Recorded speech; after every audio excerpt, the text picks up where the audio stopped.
हमारे बीच में पधारे हुए सभी विशिष्ट अतिथिगण एवं हमारे भाइयों एवं बहनों, मैं आपके समक्ष एक छोटा सा देशभक्ति प्रस्तुत करने जा रहा हूँ। उसमें जो गलतियाँ हो क्षमा करें।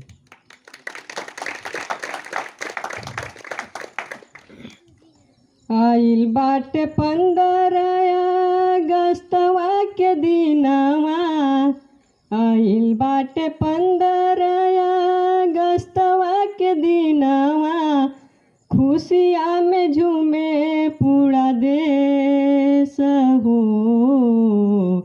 आवए भैया चल तिरंगा लहराइल, आवए भैया चल तिरंगा लहराइल। इहे बाटे विनोद भैया के संदेश हो।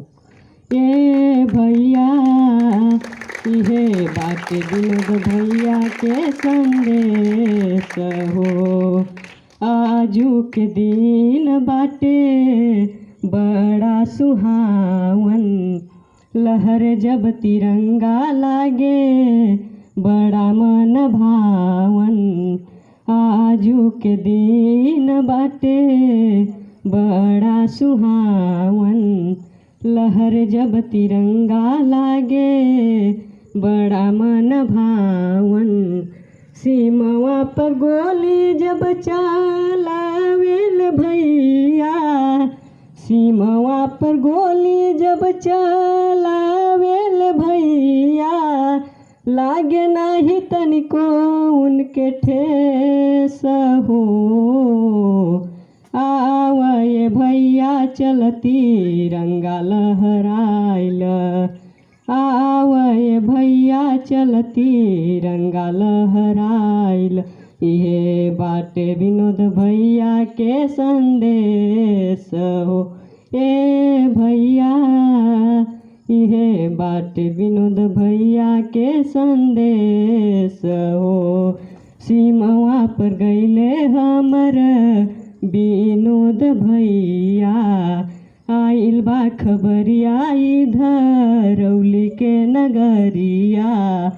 सीमावा पर गईले हमर विनोद भैया, आइल बा खबरिया इधर रौली के नगरिया। खुशिया में गावेले महेश यादव गीतिया, खुशिया में गावेले महेश यादव गीतिया। सीमावा से आइल बाया देश हो। आवए भैया चल तिरंगा लहराइल, आवए भैया चल तिरंगा लहराइल। इहे बाटे विनोद भैया के संदेश हो।